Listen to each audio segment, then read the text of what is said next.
Welcome, welcome, welcome to another Zen Moves. I hope you guys are doing well. It's a lot going on in the world. This is an opportunity to take a step back, relax, come into our center and ground. And today's reading is interesting. You'll hear 3 chimes that'll open us up. We'll have a reading from the 16 precepts of the Zen tradition of Buddhism. The reading for today, because that's all we have, is today. And then metta. Metta is sending loving kindness. It's an opportunity to combat anger and hate and regret, shame. It's one of the foundations that I used for the last couple of years, and I found it successful in my own life, and that's why I continue to do it. And then we'll close with the Metta Sutta. And the Metta Sutta is the Buddhist words on loving kindness.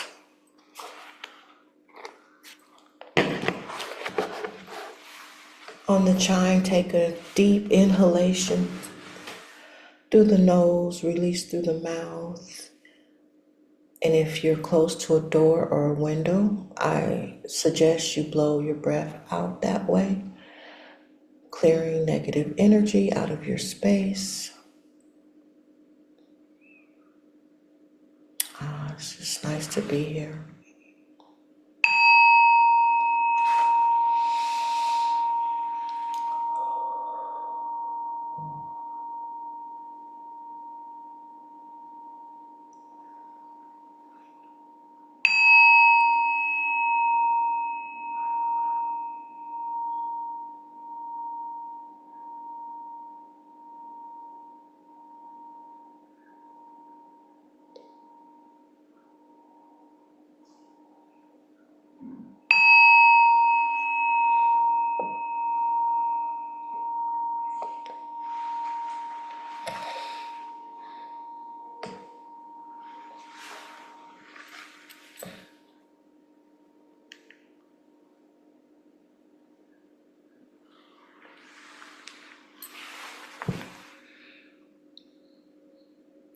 In Buddhism, a bodhisattva is a being who is on the path to enlightenment and works to help others achieve the same. The word bodhi comes from the Sanskrit word bodhi, meaning enlightenment, and staffa meaning being, together meaning a enlightened being or person.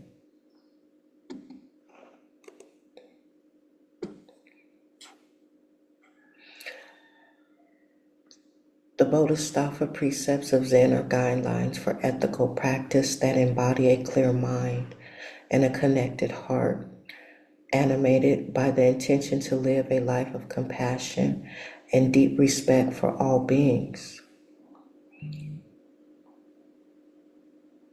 By embracing and sharing the 16th precepts.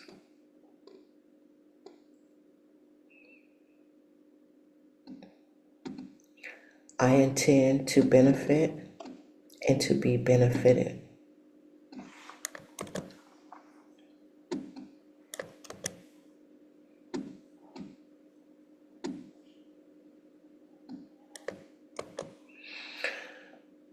The 16th precepts are: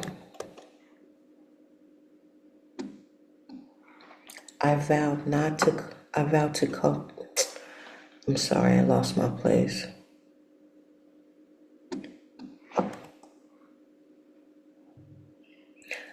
I vow not to commit evil. I vow to cultivate goodness.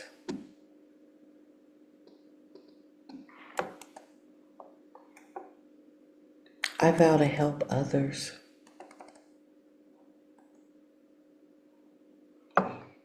The 3 treasures. I take refuge in the Buddha. I take refuge in Dharma. I take refuge in the Sangha. You may ask, what is refuge? Refuge is a safe haven, a secure place.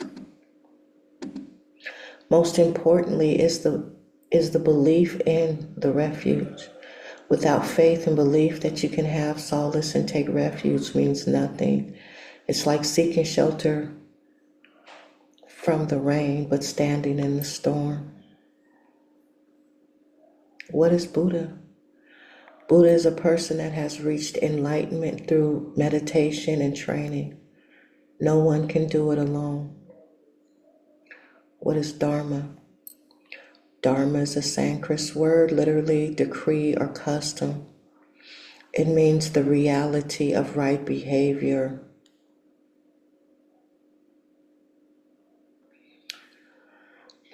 For example, lead me from the unreal to the real, right reality per se. What is Sangha? Sangha is community, tribe, people that support us. A Sangha that is practicing good Dharma is a healthy, joyful Sangha or community. The 10 grave precepts. I vow not to kill, but to cherish all life.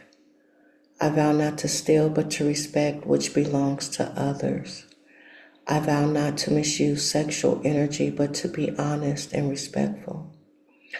I vow not to lie, but to speak the truth.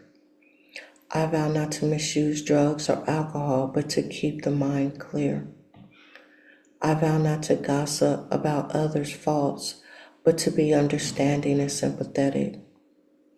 I vow not to praise myself by criticizing others, but to overcome my own shortcomings. I vow not to withhold spiritual or material aid, but to give freely when needed. I vow not to unleash anger, but to seek its source. I vow not to speak ill of the 3 treasures, but to cherish and uphold them. These are the 16 precepts of the Zen Buddhist tradition.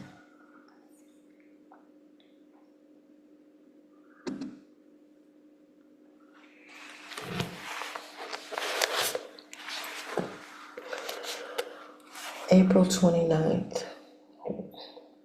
This is the reading from today, just for today, the basic text, page 94. What if living for today relieves the burden of the past and the fear of the future? We learn to take whatever actions are necessary and to leave the results in the hands of our higher power. In our active addiction, fear of the future and what might have happened was a reality for many of us. What if we got arrested, lost our job, our spouse died, we went bankrupt, and on and on and on. It was not unusual for us to spend hours, even whole days, thinking about what might happen. We played out entire conversations and scenarios before that even occurred. Then charted our course on the basis of what if. By doing this, we set ourselves up for disappointment after disappointment. From listening in meetings, we learned that living in the present, not the world of what if, is the only way to short circuit our self-fulfilling prophecies of doom and gloom. We can only deal with what is real today, not our fearful fantasies of the future. Coming to believe that our higher power has only the best in store for us is one way we can combat that fear. We hear in our meetings that our higher power won't give us more than we can handle in one day. And we know from experience that if we ask the God we've come to understand will surely care for us, We stay clean through our adverse situations by practicing our faith in the care of our power greater than ourselves. Each time we do, we become less fearful of what if and more comfortable with what is. Just for today, I will look forward to the future with faith in my higher power.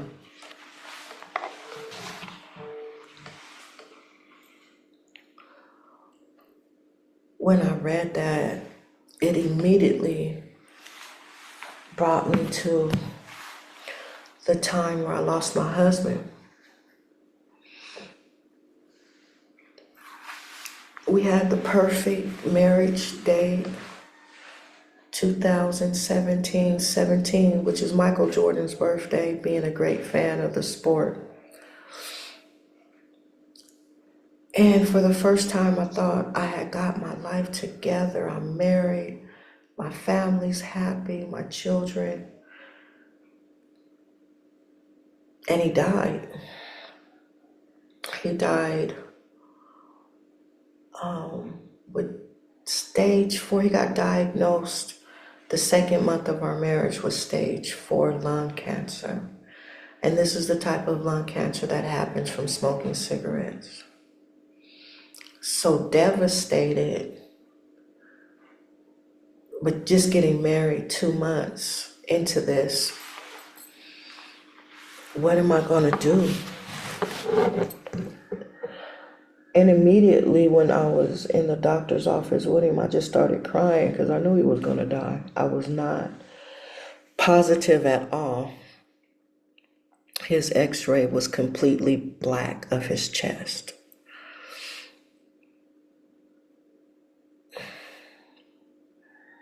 That was one of the most devastating things that I experienced.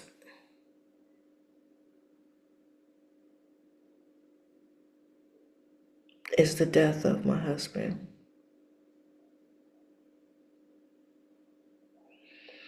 I became a caregiver to somebody that I loved and wanted to help and hold me emotionally. And he wasn't available. He got weaker and weaker and weaker. And that transitioned into me being resentful.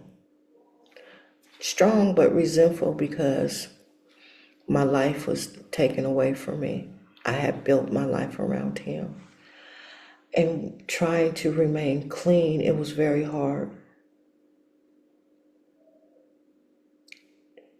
It was damn near impossible.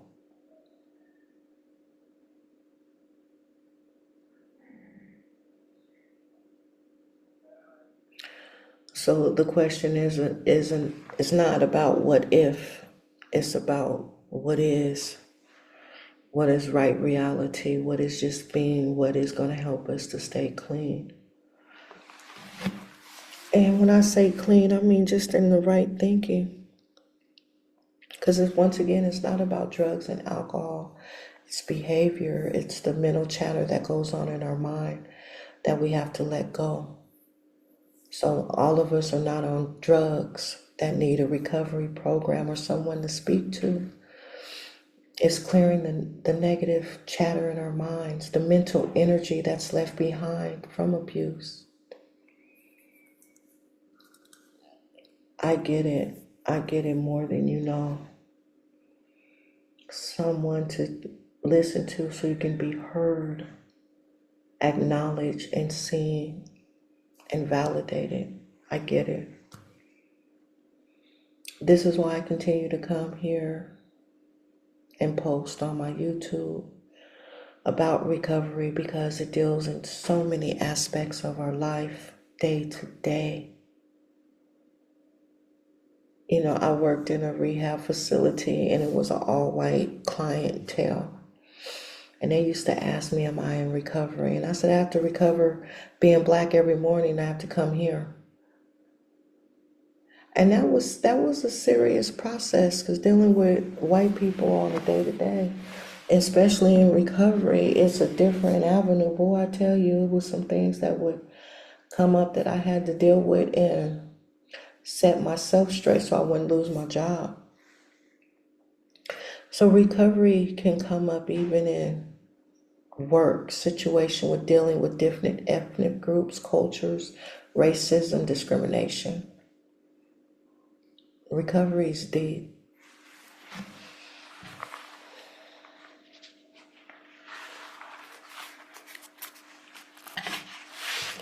And that's why we have to say love.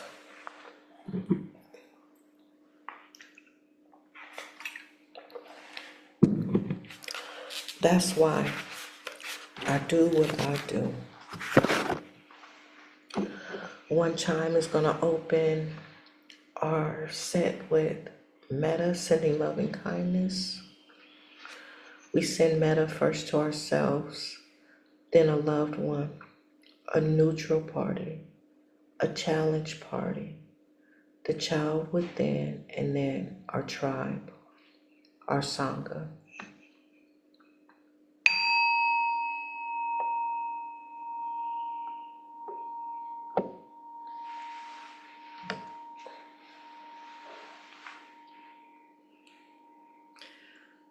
If you can, close your eyes and repeat after me. May I be happy.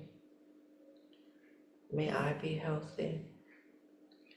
May I be free of danger. May I be free of suffering and the causes of suffering. May I be peaceful, kind, wise, and skillful. May I be at ease.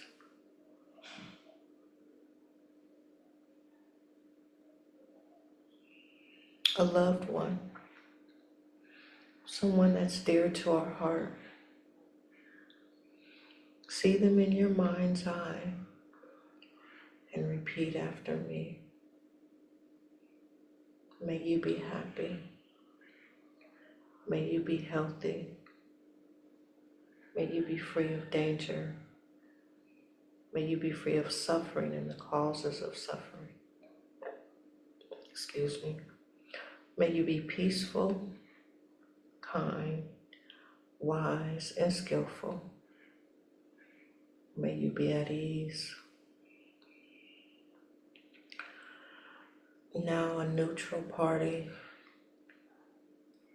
someone we know but don't know, someone we don't even know their name, but when we see them, we say, hey, how are you? Good to see you. Bring that up to you in your heart and in your mind's eye. See them clearly and say, may you be happy. May you be healthy. May you be free of danger. May you be free of suffering and the causes of suffering. May you be peaceful, kind, wise, and skillful. May you be at ease. Now for the challenged person, this is a situation that just didn't sit right. Bring that situation to the fore. See this person as they are and as you are. And breathe in love to this situation. Releasing out to a door or a window.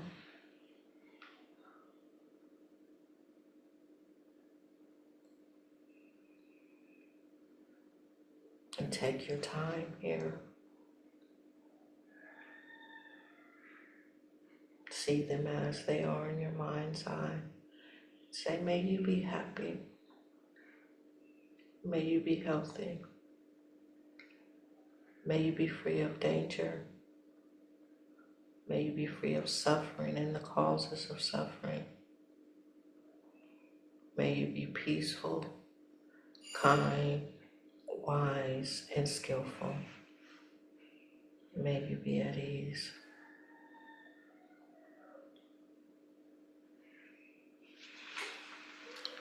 Next, the child within. that child that is you.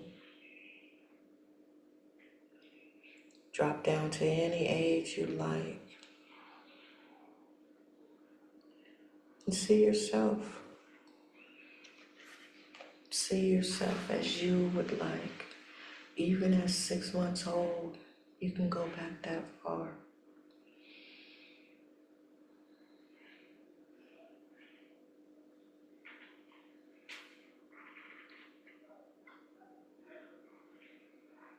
May you be happy. May you be healthy.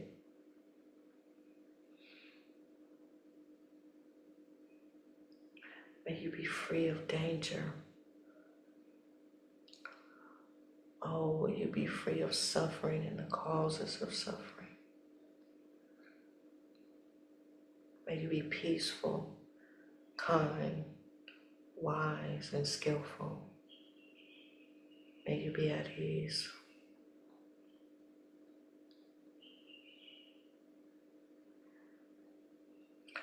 And now for our tribe, our soul tribe, the ones who keep us going, support us no matter what. Collect them, bring them around, see them in your mind's eye, and say, may all of you be happy. May all of you be healthy. May all of you be free of danger. May all of you be free of suffering and the causes of suffering. May all of you be peaceful, kind, wise, and skillful. May all of you be at ease.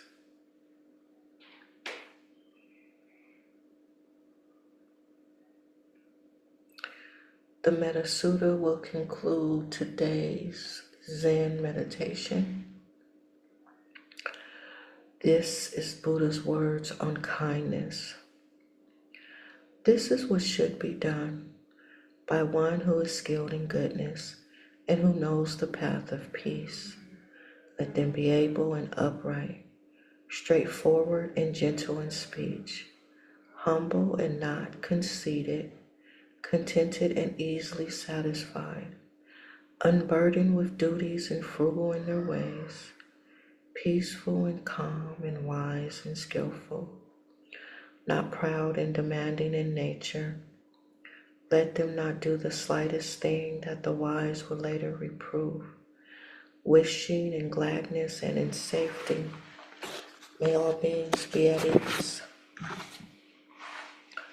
Whatever living beings there may be, whether they are weak or strong, omitting none, the great or the mighty, medium, short or small, the seen and the unseen, those living near and far away, those born and yet to be born, may all beings be at ease. Let none deceive another or despise any being in any state. Let none through anger or ill will wish harm upon another.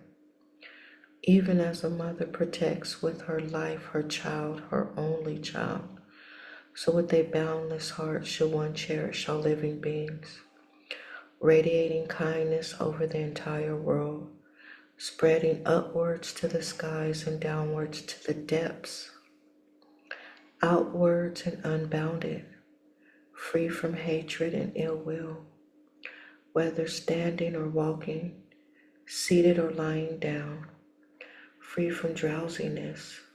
One should sustain the recollection. This is said to be the sublime abiding, by not holding to fixed views. The pure-hearted one, having clarity of vision, being freed from all sense desires, is not born again into this world.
I honor the divinity in each and every one of you.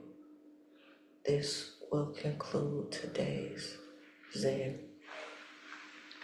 moves. Enjoy.